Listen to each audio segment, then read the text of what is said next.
વક્તૃત્વ સ્પર્ધા રાખવામાં આવેલ છે, જેમાં મારો વિષય છે મૌન મંદિર શું છે. પૂજ્ય શ્રી મોટાને તેમના સાધના કાળ દરમિયાન એકાંતવાસની અને ખોરાકની ઘણી મુશ્કેલીઓ પડતી હતી. એકાંત મળે તો ખોરાક ન મળે અને ખોરાક મળે તો તે એકાંત ના ભોગે.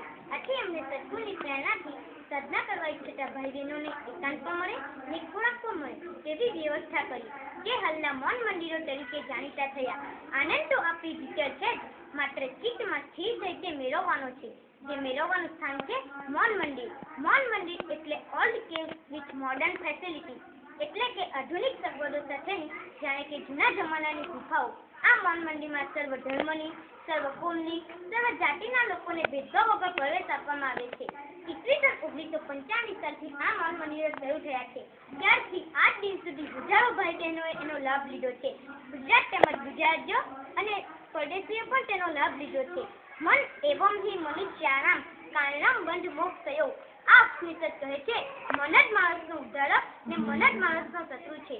પૂજ્ય શ્રી મોટાએ સ્થાપેલા બે આશ્રમો જ્યાં મૌન મંદિરની સગવડ છે.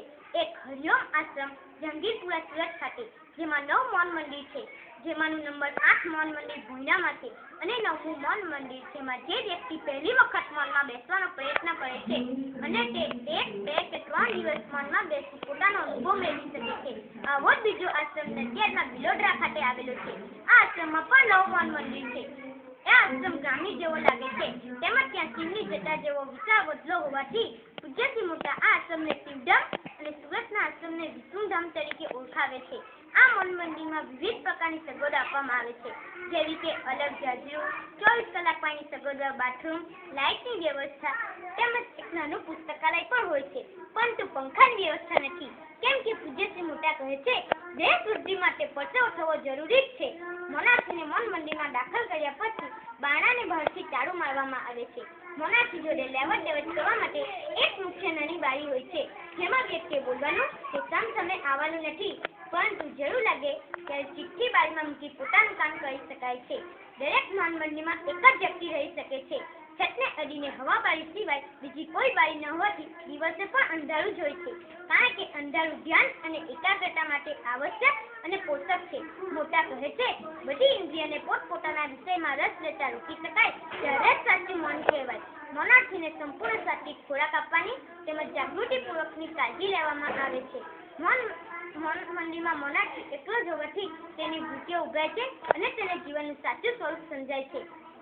આ મૌન એક ટૂંકમાં એક જણા 15 થી 16 કલાક પ્રભુ ભક્તિમાં લીન રહેવાનો સુંદર અવસર અપાવતું અને સ્વની ઓળખ કરાવે તેવું આદર્શ સ્થળ એટલે મૌન મંદિર. મૌન મંદિરમાં પ્રથમવાર બેસનારને અંધારાની બીક લાગે, ગુંગરામો જેવું લાગે, પરંતુ તેઓને ધીરજ આપી મન શાંત રાખી સમજાવવામાં આવે છે. આ મૌન મંદિરમાં ધીરજ આપી મન શાંત રાખી સમજાવવામાં આવે છે, જેથી બીજા દિવસે તેમની અકળામણ ઓછી થાય છે અને ત્રીજા દિવસે તેમને એટલો બધો આનંદ આવે છે કે અઠવાડિયાના અંતે બહાર નીકળતા તેમને દુઃખ થાય છે. કહેવાયું છે ને કે કપડાં અને શરીરને પાણીથી ધોવાથી મેલ જતો રહે છે, તેમ ઈશ્વરને હૃદયથી પ્રાર્થના કરવાથી મનનો મેલ સાફ થઈ જાય છે. આ મૌન મંદિરમાં પૂજ્ય શ્રી મોટાની ચેતના શક્તિ કામ કરે છે. 65 વર્ષથી સતત ચાલતા નામ સ્મરણથી આ સ્થળ ચેતના સભર બન્યું છે, જેના દ્વારા મોનાર્થી તન મનથી હળવો ફૂલે જેવો બની જાય છે અને સંસારના દુઃખ વચ્ચે રહેવા છતાં તે દુઃખ અનુભવતો નથી, કારણ કે તેની માનસિક ભૂમિકા પરિપક્વ બની જાય છે. તેથી તો પૂજ્ય શ્રી મોટા કહે છે તમે મારી સાથે ના આવો, બીજા કોઈની સાધના પણ ના કરો, પૈસા પણ ના આપો, ફક્ત મૌનમાં બેસો, પછી તમને કેવો અનુભવ થાય છે, જીવનમાં કેવો રસ પડે છે, કેવી સૂઝ અને વિશ્વાસ થાય છે તે જોજો. સદમાં સહેવું, ચિત્તમાં સ્થિર થવું ને આનંદમાં રહેવું તે મૌન મંદિરનો હેતુ છે. પરંતુ મિત્રો, મૌન મંદિર એટલે બોલવું નહીં એમ નહીં, પરંતુ મોટેથી નામ સ્મરણ કરી શકો, ભજન ગાઈ શકો, તેમજ નાચી કૂદી પણ શકો. મન એટલે માત્ર વાણીનું મૌન નહીં, વૃત્તિઓ અને વિચારોનું મૌન. તો ચાલો મિત્રો, આપણે પૂજ્ય શ્રી મોટા દ્વારા સ્થપાયેલ મૌન મંદિરનો લાભ અચૂક લઈશું, તેમજ આપણા મનને એકાગ્ર કરીશું, તેમજ મનના દ્વારેથી સમૃદ્ધિ મેળવી પૂજ્ય શ્રી મોટાના આ કાર્યને આગળ વધારવા માટે કટિબદ્ધ બનીશું. તે પૂજ્ય શ્રી મોટાને મારા કોટી કોટી વંદન. સૌને મારા તરફથી હરિઓમ.